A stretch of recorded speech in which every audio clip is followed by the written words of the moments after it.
Terima kasih Tuhan, setelah hampir 1 pekan kami beraktivitas dan kami boleh ada di dalam satu hari yang diberkati oleh Tuhan.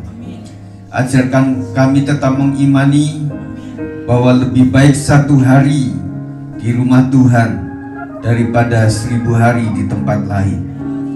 Ajar kami Tuhan, nasihati kami, tegur kami supaya kami semakin paham akan kebenaran firman Tuhan. Sampaikanlah hari ini kami ingin belajar tentang keteguhan hati Kristus. Kami percaya kami sebagai Kristen, sebagai pengikut Kristus, dan teladan kami adalah Tuhan Yesus Kristus. Kami siap untuk mendengarkannya. Segala yang jahat dari roh, dari neraka, dari roh iblis kuasa di udara, kami sepakat satu hati, kami hancurkan di dalam nama Yesus Kristus, dan kami siap untuk diberkati. Berkatilah hamba-Mu dengan pengurapan yang khusus, berkati setiap yang mendengar dengan pendengaran yang khusus, supaya setiap kami semuanya yang berbicara maupun yang mendengar diberkati oleh Tuhan. Terima kasih ya Tuhan, kami siap. Dalam nama Yesus kami berdoa. Yang percaya katakan amin. Silakan duduk. Sekali lagi sorak-sorai buat Tuhan. Puji Tuhan. Haleluya. Apa kabar Bapak Ibu Saudara sekalian? Luar biasa. Apapun musim kehidupan kita tetap belajar mengimani tentang Yesus yang baik. Saudara sekalian, tidak bisa diingkari bahwa umur kita semakin bertambah. Betul ya? Tidak ada yang umurnya berkurang. Nah, cuma jatah usia kita yang semakin hari dikurangin. Teman-teman sekalian yang sakit tetap semangat ya. Setiap kita itu mirip-mirip lah. Kita hampir memiliki keluhan yang hampir sama, cuma berbeda saja. Amin. Nah, kita akan berbicara mengenai meneladani keteguhan Kristus.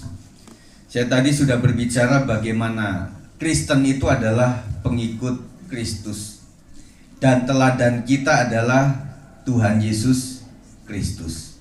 Dan hari ini kita akan belajar tentang keteguhan hati Kristus ya. Kita akan baca dalam Matius 16 ayat 21 sampai 28. Kita akan baca bergantian. Setuju? Ya. Matius 16 ayat 21 sampai 28, saya akan memulai di ayat 21.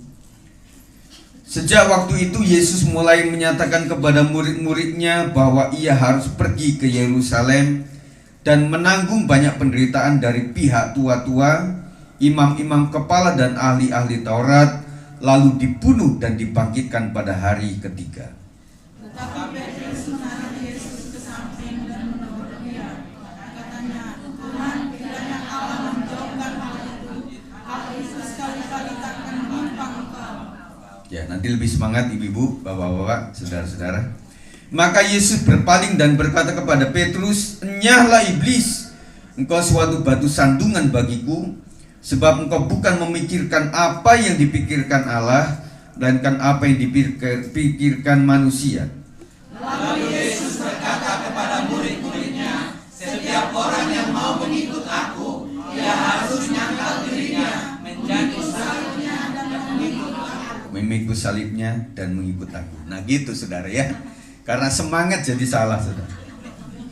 Karena barang siapa mau menyelamatkan nyawanya, ia akan kehilangan nyawanya. Tetapi barang siapa kehilangan nyawanya karena aku, ia akan memperolehnya. Apa gunanya seorang menguasai seluruh dunianya, tetapi kehilangan nyawanya? Dan apakah yang dapat diberikannya sebagai ganti nyawanya?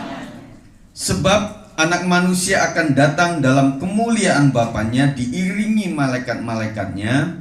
Pada waktu itu ia akan membalas setiap orang menurut perbuatannya. Sama-sama.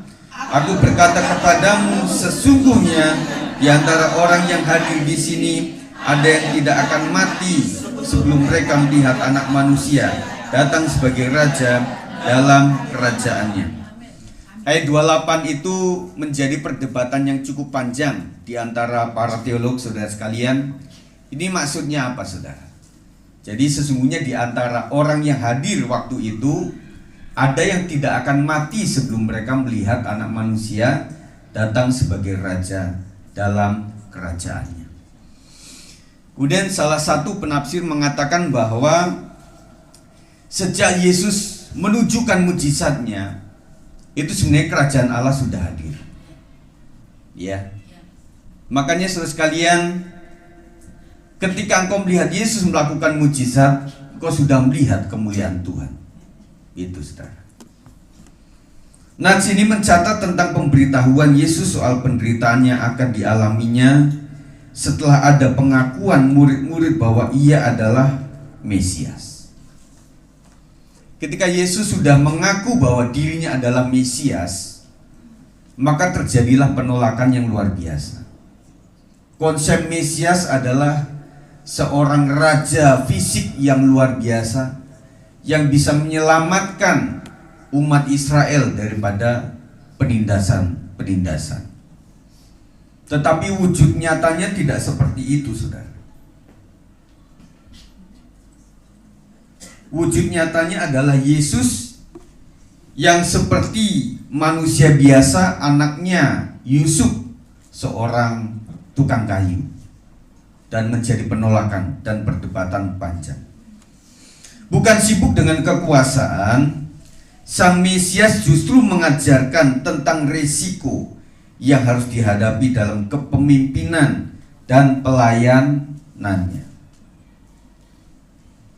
Jadi ini juga menjadikan murid-muridnya menjadi kaget. Makanya dalam ayat tadi kita baca ada seorang murid yang seperti membela Yesus, padahal itu bukan ide yang baik. Tetapi itu ide dari siapa? Roh jahat, saudara. Iblis. Si murid makanya diiblis-iblisin, saudara. Teladan ketetapan dan keteguhan hati Kristus tampak dalam ajaran, sikap dan tindakannya. Apa saja, saudara? Kita akan pelajari teladan yang pertama, teguh menghadapi penderitaan. Ayat 21 nanti kita akan baca. Penderitaan adalah hal yang jika mungkin dihindari semua orang. Siapa yang dalam hati kecil pengen menghindari masalah? Angkat tangan.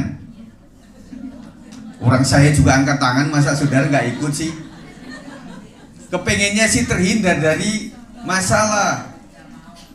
Kalau bisa waktu hujan turun kayak Jumat sama kemarin itu, kalau bisa motor kita bisa terbang, mobil kita bisa terbang, begitu ya. Jadi ya Mampang juga kena banjir, Pasar sama Bibi juga nggak nyampe. Ya, tapi ibu yang sudah sampai sini seneng kan? Tapi kan pulangnya mereka harus mampir dulu, makan seblak, baru berapa waktu kemudian baru bisa pulang, bisa lewat. Kalau bisa terhindarlah seperti itu. Kalau bisa juga kita itu jangan sakit lah. Amin. Semua manusia pengen seperti itu. Kalau bisa itu, saudara, kita lahir sebagai orang yang kaya, banyak duit, kemudian kita makmur, nggak ada sakit, nggak ada apa. Setelah mati kita juga matinya di kursi goyang. Setelah itu kita masuk surga. Pengennya semua orang seperti itu. Tetapi Alkitab sendiri menunjukkan bahwa setiap orang ada bagiannya untuk menderita. Ya. Tadi ada pujian yang sebenarnya bisa dikoreksi itu ya. Jadi kita bukan memikul salibnya Tuhan Yesus, tetapi salib kita sendiri. Di lagu pujian praise tadi ya Bang Oto ya, ada itu mu kan, seriku sebenarnya. Siapa yang bisa memikul salib Kristus? Orang kita becek-becek kehujanan aja ngeluhnya minta ampun, saudara. Apalagi mesti pikul salib Kristus. Tetapi salib kita, salib kecil, saudara. Ya. Teguh menghadapi penderitaan. Penderitaan adalah hal yang jika mungkin dihindari semua orang, namun Yesus mengajarkan bahwa penderitaan adalah bagian hidup yang harus dihadapi. Amin. Maka teman-teman semuanya yang hadir di sini, penderitaan itu adalah bagian hidup. Jadi jangan mengeluh, saudara. Waktu saudara mengeluh sama sesamamu yang di GBC Menang, sama keluhannya sama. Kamu punya sakit, saya juga punya. Kamu kurang duit, sama saya juga kurang. Iya kan? Kamu butuh pekerjaan, saya juga butuh pekerjaan. Kamu sedang berdoa untuk anak-anakmu, untuk masa depannya, sama saya juga punya anak. Kamu sedang bergumul untuk cucu-cucumu, iya. Saya sebagai opa oma juga bergumul untuk cucu saya. Jadi kita sama, saudara. Amin. Oleh sebab itulah saya tadi mendoakan bahwa sepekan kita sudah melakukan berbagai macam aktivitas kita, dan inilah hari di mana kita duduk diam di kaki Tuhan, merenungkan kebaikan Tuhan, mendoakan apa yang harus kita doakan, dan itulah yang kita lakukan hari ini. Amin. Matius 16 ayat 21 dia mengatakan, sejak waktu itu Yesus mulai menyatakan kepada murid-Nya bahwa ia harus pergi ke Yerusalem dan menanggung banyak penderitaan dari pihak tua-tua maksud saya, imam-imam kepala dan ahli-ahli Taurat, lalu dibunuh dan dibangkitkan pada hari ketiga. Ketika Yesus sudah menyatakan seperti ini, makanya Yesus sudah terus terang bahwa saya akan menderita. Sebagaimana Ayub, Yesus tidak melarikan diri dari penderitaan. Dengan teguh hati ia mengajarkan kepada kita untuk melawan penderitaan dengan keberanian. Kalau bisa sih, kita menghindari masalah. Tetapi Tuhan tunjukkan bahwa masalah itu nanti dulu. Ada masalah yang bisa kita hindari dan harus kita hindari, saudara. Tetapi ada masalah juga yang Tuhan izinkan untuk kita tanggung. Setuju? Saya ulang. Ada masalah-masalah penderitaan hidup yang bisa dan harus kita hindari. Tetapi ada juga masalah yang Tuhan izinkan, harus kita lewati. Dan kita merasa bahwa Tuhan itu sang penyembuh ketika kita habis mengalami sakit dan kita disembuhkan oleh Tuhan. Kita semuanya di sini merasakan sakit, saudara, dalam tubuh kita. Dan selalu saya mendoakan Tuhan Yesus, Tuhan berkati keluarga gembala, keluarga jemaat, supaya tubuh, jiwa, rohnya sehat. Terkadang tubuh sehat, malah roh dan jiwanya nggak sehat. Betul nggak, ngaku saudara? Tetapi kadang-kadang waktu sakit Tuhan, saudara sekalian maksud saya, kita selalu berdoa kepada Tuhan. Kita mendoakan kepada Tuhan. Nah, waktu berdoa kepada Tuhan itu menjauh dari Tuhan atau mendekat kepada Tuhan? Mendekat kepada Tuhan. Makanya saudara, kita itu bingung ya, nggak ada berkat, kita doakan supaya diberkati. Setelah usaha sukses, mereka kadang-kadang juga lupa dengan Tuhan. Bingung nggak, saudara? Coba sekarang pikirkan sejenak di posisi kami sebagai gembala, juga pelayan-pelayan Tuhan. Jadi doa kami apa? Doa kami apa kepada jemaat? Supaya diberkati oleh Tuhan, diberikan sehat, pendidikan juga lancar, sampai lulus sekolah, mendapatkan istri suami yang baik, yang bagus. Jangan berkata saya pilih istri atau suami yang ganteng atau yang cantik, tetapi setelah kehidupan rumah tangga dijalani, ya tidak sesejahtera yang saya pikirkan. Perahu rumah tangga malah menjadi seperti neraka, saudara. Dan akhirnya tanya kepada orang-orang yang sudah setengah umur, Bu, Pak, gimana? Punya suami istri yang cakep atau yang biasa aja? Nih kasih tahu sama anak-anak muda kita. Tidak selalu yang ganteng itu membawa berkah. Tidak selamanya yang cantik itu membawa berkah. Betul kan? Nah, ini anak-anak muda ya, dengerin. Bapak-bapakmu sedang berbicara. Dan akhirnya orang menyimpulkan yang penting inner beauty. Amin. Tapi boleh bacaan nggak, Pak? Ya bolehlah. Pakai kuku palsu, bolehlah. Pakai eyeshadow, bolehlah. Rebonding, bolehlah. Pakai sepatu baru, bolehlah. Kalau yang sudah rumah tangga itu untuk siapa? Ya untuk pasanganmu lah. Ya. Nah, saudara sekalian, yang kita cari akhirnya yang takut akan Tuhan. Makanya carinya jangan kemana-mana. Kalau di GBS 56 stoknya sudah habis. Karena anak sekolah minggu kan terlalu jauh pautannya, masa umurnya terlalu jauh ya. Ya, nungguin Sheila kecil, mungkin Mercy kecil. Aduh, sampai kapan itu? Nanti kayak kakek-kakek tuntun cucu nanti. Nggak mungkin ya, saudara bisa cari dimanapun, yang penting cinta kepada Tuhan. Tahu dari mana saudara? Dari buah-buah kehidupannya. Ya. Nah, waktu pacaran diajak makan bakso, nggak usah disuruh saudara. Lihat aja nih, si abangku ini doa nggak ini? Katanya pelayan Tuhan, tapi makan bakso nggak doa. Nah, saudara mulai pikirkan itu ya. Nah, saudara sekalian, tetapi ada juga panggilan orang yang betul-betul ketika berjodoh itu pengen membetulkan yang tidak baik. Ada seperti itu.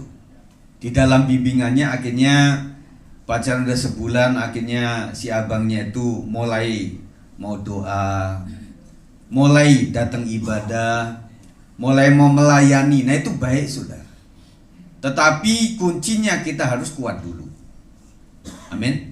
Kita kuat dulu dalam Tuhan, baru bisa menguatkan orang lain.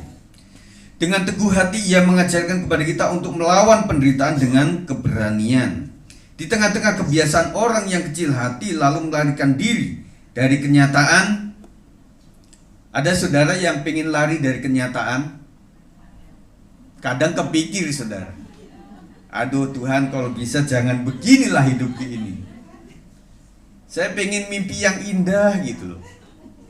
Sudah mimpi yang indah, punya pasangan yang luar biasa, cakep begitu ya. Kemudian punya usaha yang begitu luar biasa, dengan nyetir mobil Mercy. Nah, setelah itu seakan-akan mau nabrak saudara. Bangun saudara. Ketika saudara bangun, rumahnya gede. Kemudian ininya juga bocor-bocor, saudara sekalian. Aduh, ada juga yang berpikir, aduh kenapa kamu cepat bangunin saya lagi mimpi-mimpi indah itu. Habis kamu ngigo sih, ngigonya keterlaluan. Biasa di Beijing ngomongnya, aduh Hongkong enak banget ya, Singapura enak banget ya, ini lu mimpi bener ya, bangunin. Dia marah saudara. Tetapi kenyataannya nggak seperti itu saudara. Ya, kita harus terus diajarkan untuk bersikap teguh di masa-masa sulit, sesulit apapun juga. Teladan yang kedua adalah teguh melawan kuasa setan. Yesus juga mengajarkan bahwa setan adalah pihak yang selalu berusaha menggagalkan rencana Tuhan dengan segala upaya. Dengan segala upaya. Ingat, renungkan saudara. Setiap kali ada kegiatan ibadah, apa saja yang membuat kita gagal untuk bisa beribadah, itu selalu ada. Ada yang sifatnya teknis saudara. Ketika misalnya hari Minggu kita ibadah jam 9, saudara udah siap-siap jam 5, jam 6, jam 7 sudah mandi, sudah siap. Kemudian jam 8 hujan deras seperti malam kemarin, sehingga tidak bisa lewat. Kemudian seperti bibi-bibi kami juga yang pesen Grab juga susah, ditolakin melulu. Loh, kami juga ngalamin, Bi. Waktu mobil nggak ada, motor nggak ada, kami di cancel berapa kali itu. Padahal mau ke Beji doang. Wah, Tuhan izinkan kami merasakan itu, artinya nggak gampang ya untuk mencari transportasi di masa hujan. Mungkin suatu saat nanti di Depok ada perahu. Grabnya itu perahu, saudara, bukan motor mobil lagi. Ya, saya bayangin seperti itu. Waktu istriku kerja dulu kan banjir kan, nah itu gerobak juga berfungsi, saudara. Gerobak kan nggak pakai mesin ya Pak, jadi diseret aja begitu dari sana sampai ke situ gitu, saudara. Motor juga naik situ, saudara. Tetapi dalam tayangan media kemarin saya nggak melihat peristiwa itu lagi loh. Nggak ada motor dinaikin gerobak, atau saya nggak melihat itu. Zaman waktu istriku kerja ada seperti itu. Dan kemudian pemotor jadi seneng tuh, karena pemerintah, polisi setempat izinkan mereka lewat tol, ya. Nah mereka seneng tuh di Bekasi ya, lewat tol gitu ya, wah seneng. Sambil selfie naik motor kan. Jadi ini pegang ininya selfie. Ini temen keren kan? Kapan lagi naik tol pakai motor? Begitu sudah. Iya kan? Di Bali juga Ibu ya? Iya. Jadi saudara sekalian, saya bicara tentang apa ini? Teguh melawan kuasa setan. Yesus juga mengajarkan bahwa setan adalah pihak yang selalu berusaha menggagalkan rencana Tuhan dalam segala segala upaya kita sering digagalkan oleh Tuhan. Pokoknya intinya, apapun usaha kita dalam rangka mendekat kepada Tuhan, iblis gak suka. Saya ulang, upaya apapun yang kita lakukan dalam rangka untuk mendekat kepada Tuhan, iblis gak suka. Ya. Dan makanya iblis itu memakai siapapun, apapun untuk menggagalkan itu. Kalau kita bisa mencapai keberhasilan, itu adalah anugerah Tuhan. Itu adalah upaya kita. Saya tanya, Bapak Ibu sekalian, pada awal-awal melayani ibadah itu enak atau enggak enak? Enggak enak lah. Enggak enak, saudara. Berdoa enak enggak? Enggak enak. Kemudian baca Alkitab enak enggak? Enggak enak, saudara. Semua enggak enak. Oleh sebab itu, hati-hati saudara. Pada saat menjelang ibadah itu banyak upaya penggagalan oleh kuasa gelap. Meskipun murid Yesus dikatakan diiblis-ibliskan, tetapi jangan sampai dalam rumah tangga saudara, bapak atau ibu, istri atau suami atau anak-anak, iblis. Jangan begitu saudara, tersinggung nanti. Tetapi kita berpikir memang ya anak, bapak atau ibu itu ya pada dasarnya ada niatan baik lah. Jadi saya katakan begini, kami kalau dalam keadaan baik itu ada Roh Kudus dalam hati kami.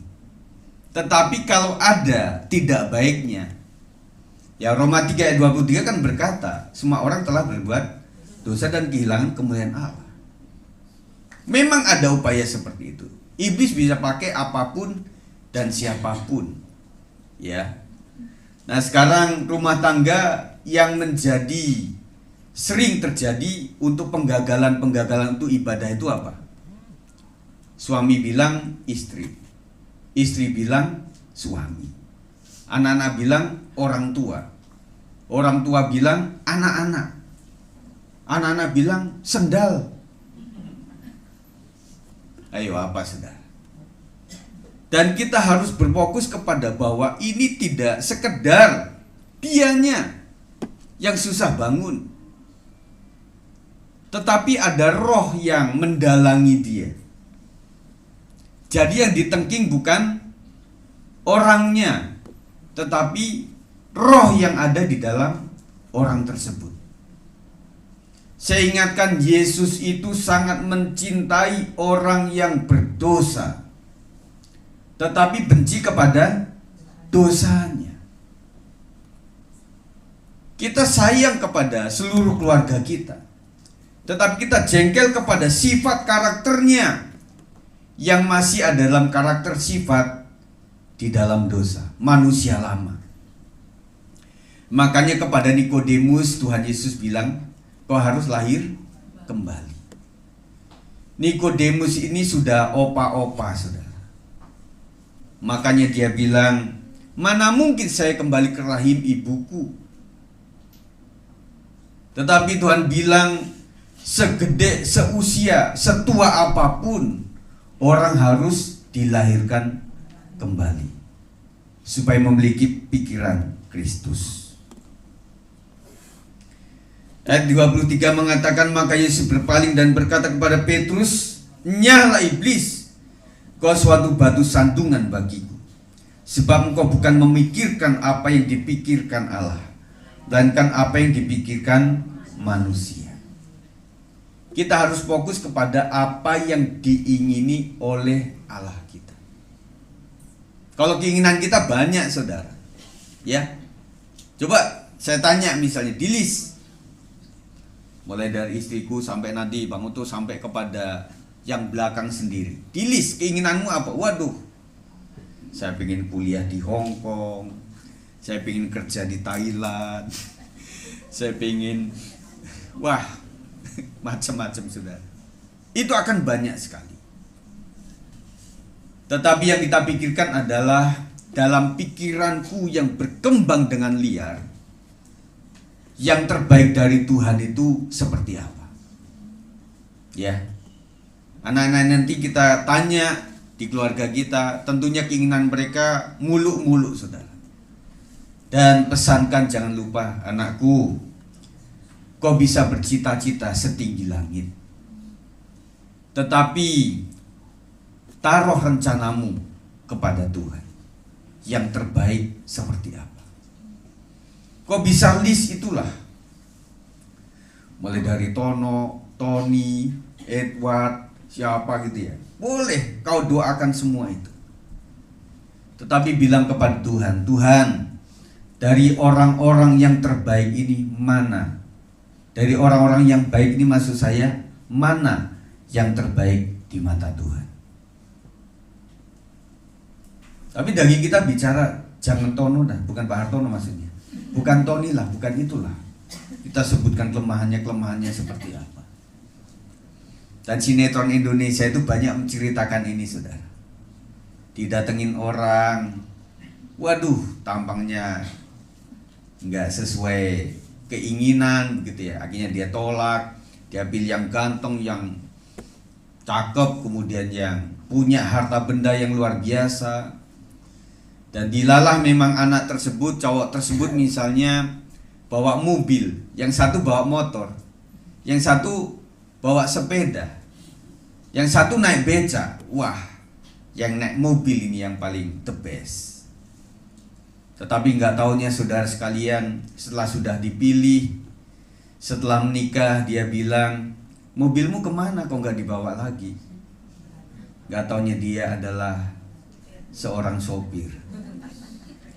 Itu cerita sinetron, saudara sekalian ya.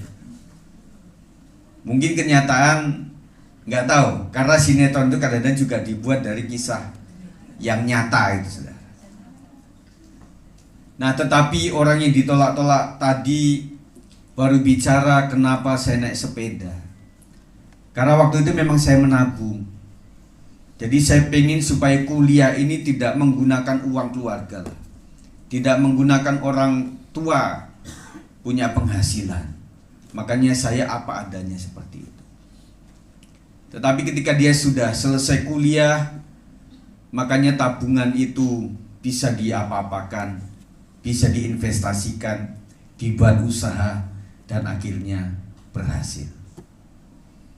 Makanya yang paling penting adalah anak-anakku sekalian yang muda-muda, tidak cuma tanya kepada orang tua, tetapi tanya kepada Tuhan. Tuhan, antara Siti Jubaidah sama Rahel sama Ruth ini, mana yang berkenan di mata Tuhan? Tuhan bilang, nah kamu bolehlah kamu dekat sama Zubaidah. Tetapi aku pengen supaya kamu menjadi alat Tuhan untuk memenangkan Zubaidah. Dan suatu saat Zubaidah menjadi Maria, Zubaidah menjadi Elizabeth. Jangan Elizabeth menjadi Nur Khalifah. Betul saudara? Tetapi saya pikir tidak banyak orang yang memiliki misi, visi daripada Tuhan yang seperti ini. Beberapa kita memiliki itu, panggilan khusus yang saudara memenangkan orang untuk menjadi Kristen. Dalam ayat ini bahkan ketika kelihatannya tawaran setan dengan memakai Petrus itu baik supaya Yesus tidak mengalami penderitaan, tetapi tawaran itu dilawan Yesus dengan tegas. Hai iblis, itu bukan ide daripada Tuhan. Ide Tuhan adalah bahwa aku datang dari surga yang mulia harus menderita. Dan itu konsep itu agak lupa. Murid-muridnya lupa terhadap konsep ini, saudara. Tetapi Tuhan tegas menolak itu. Yesus mengajar untuk tidak kompromi dengan tawaran setan, sekalipun hal itu bisa jadi membawa keuntungan pribadi. Teman-teman profesi yang bekerja, tentunya kalian juga banyak tantangan yang ada dalam pekerjaan. Ya, banyak tawaran-tawaran yang luar biasa. Dan kita boleh katakan bahwa mending kita tuh capek di kerjaan. Kemarin saya WA Ibu Siska sama Bu Gina kan masih ada di kantor. Ya. Jadi pilihannya adalah lebih baik capek pada saat kerja atau capek dalam rangka mencari pekerjaan. Apa teman-teman? Mending capek kerja. Setelah capek kerja kan ada gaji, saudara. Asik. Betul nggak? Kami juga pernah bekerja, saudara. Jadi saat sudah jenuh di tanggal-tanggal, gaji udah pas-pasan, di kantin sekolahan atau di kantin dekat-dekat pabrik ataupun tempat usaha juga kita udah kasbon. Bu, maaf ya, ini nanti pas gajian saya bayar. Udah begitu saudara sekalian. Dan kemudian kita mulai bincang-bincang, jenuh sekali ya kerja begini.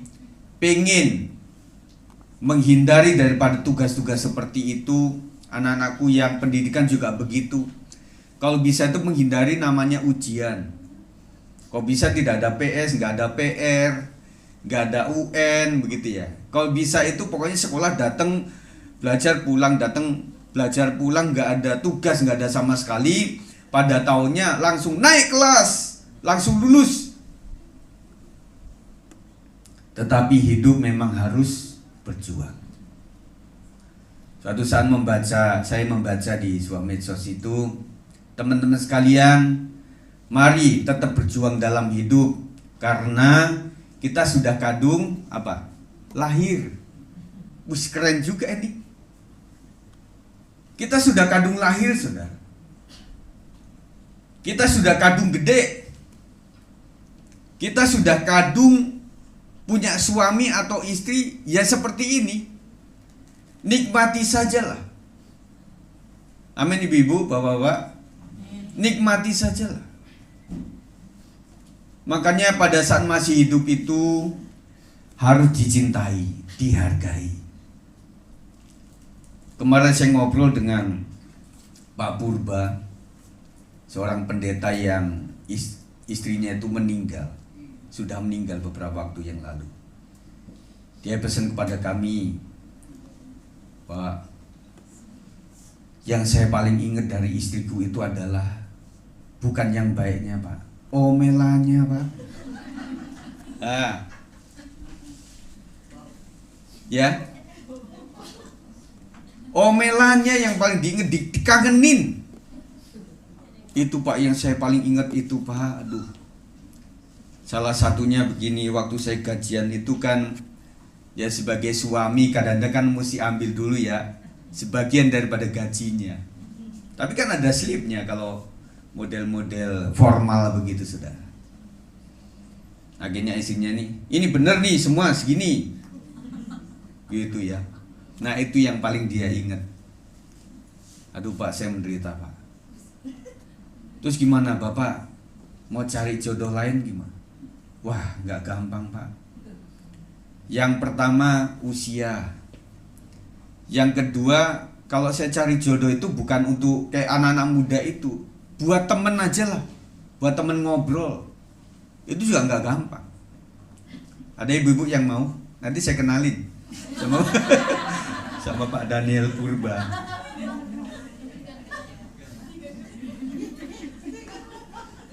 Ya. Jadi saya jadi terhenyak, saya berpikir oh iya ya. Orang itu merasa sangat berharga ketika sudah tidak ada. Bu cintai Pak Siombing ya Bu ya. Nah setiap kita begitu. Nah anak-anak juga begitulah. Orang tuamu yang sering kau nggak suka karena kau bilang katrok lah si bapak ini. Si ibu apalagi lah lebih katrok lagi. Nggak tahu anak gengsi bagaimana perasaannya. Waktu orang tuamu nggak ada, engkau kangen. Sama kangennya apa? Yang aneh-aneh itu sudah. Yang dikangenin yang aneh-aneh. Saya sebagai guru juga sangat mengingat kepada murid-murid itu dua saja. Yang paling pandai dan yang paling nakal. Itu yang kita ingat. Yang sedang-sedang saja susah diingat. Ya. Jadi teman-teman sekalian, kita masih hidup. Jangan cepat-cepat pulang. Kalau belum waktunya. Ya. Meskipun harus menghadapi masalah, tetap jalani. Kita saling mendoakan satu dengan yang lainnya. Nggak ada kok satupun sini yang penolong buat sesamanya, nggak ada. Kalau kita bantu itu ya pada saat tertentu saja yang sifatnya nggak wajib, nggak kudu, nggak ajek begitu ya. Kita semuanya bergumul sama-sama. Amin. Tetap setia kepada Tuhan. Kita mengiring Tuhan, belajar di sini, dan kita juga rindu. Waktu anak-anak kita doakan, waktu menikah kita doakan, punya usaha kita doakan, waktu sakit kita doakan, dan ketika maut sudah menjemput, kita memberikan penghiburan yang terbaik kepada mereka. Itulah kerinduan kita saudara sekalian. Amin. Kita lanjut ya. Teladan yang ketiga, yang terakhir, teguh mengajar kebenaran ayat 24-26. Apa yang diajarkan Yesus dalam ayat-ayat ini juga menunjukkan tentang keteguhan hatinya terhadap tantangan yang harus dihadapi. Lalu Yesus berkata kepada murid-muridnya, setiap orang yang mau mengikut aku, ia harus menyangkal dirinya, mengikut salibnya, dan mengikut aku. Nah, tadi yang saya singgung tadi. Jadi salibnya di sini adalah kecil. Setiap orang yang mau mengikut aku, mengikut Yesus, ia harus menyangkal dirinya, memikul salibnya sendiri, dan mengikut aku. Karena barang siapa mau menyelamatkan nyawanya, ia akan kehilangan nyawanya. Tetapi barang siapa kehilangan nyawanya karena aku, ia akan memperolehnya. Ayat 25 juga dalam saudara sekalian. Barang siapa ingin mau menyelamatkan nyawanya, ia akan kehilangan nyawanya. Dalam artian bahwa orang yang pengen menuju kepada keduniawian, dia tidak mau kehilangan itu, tetapi malah hilang saudara sekalian. Dan rumusan Alkitab itu beda. Kalau rumusan dunia adalah menabung investasi, maka uangmu akan bertambah.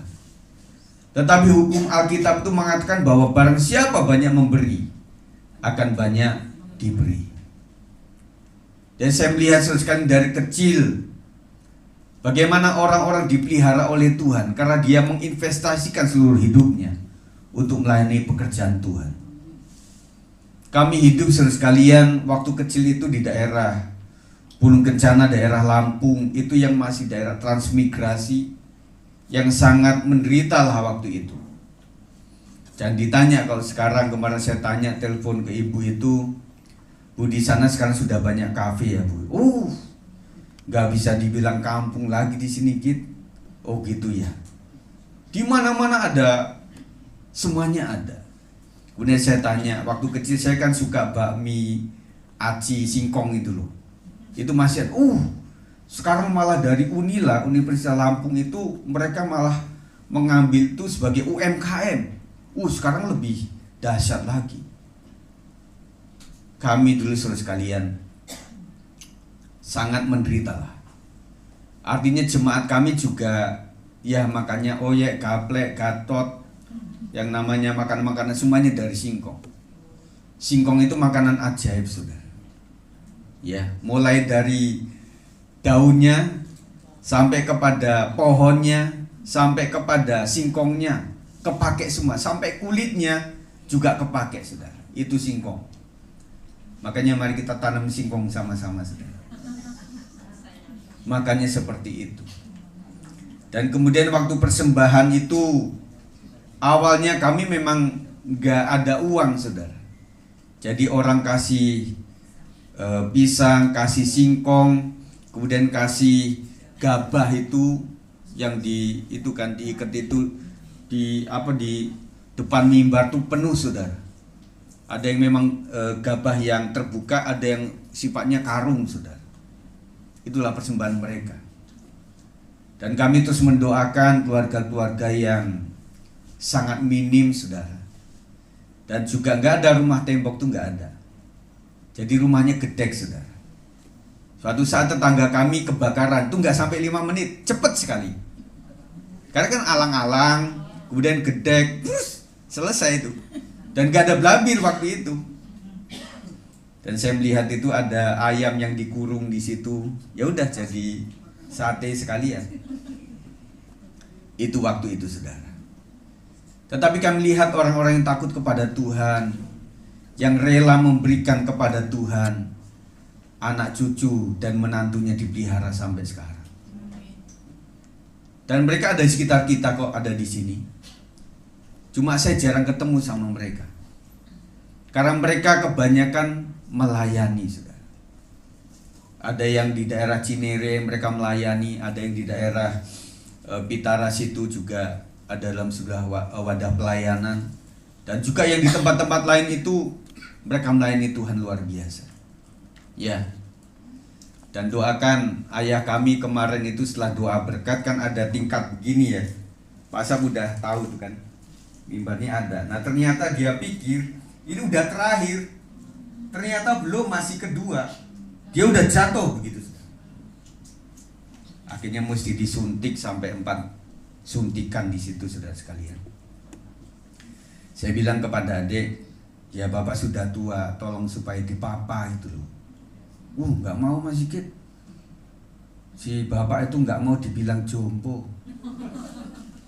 Ya, bapak-bapak, ibu-ibu, kita nggak mau loh dibilang orang tua. Ya Pak Dehar ya, kita nggak mau dibilang orang tua. Kita tetap muda begitu loh. Nah itu bapak saya seperti itu. Dan kemudian, nah puji Tuhan ada jemaat kami di sana itu yang tukang urut ke Seliau itu lah. Ibu bilang, aduh bapakmu tuh teriaknya minta ampun waktu diurut itu. Ya. Karena sempat 2 kali waktu itu bapak saya itu pernah ininya loh, gandunya kalau kata orang Jawa itu blese gitu loh. Waktu dari motor itu jagang motor enggak ini agak ceklek gitu sampai 2 kali sudah. Ya namanya bapak-bapak ya. Di baby boomers itu memang pekerja keras. Kami juga suka ngomel-ngomel, Pak, wis tuwo, jangan besek-besek gitu kan. Tahu besek-besek ya? Pakai wanggil kecil itu loh. Nah gitu loh. Dia nggak bisa diem saudara. Dan tentunya bapak ibu saudara yang masih hidup sekarang, orangnya nggak bisa diem. Ya, dia pengen selalu begitu. Ya udah kita doakan saja.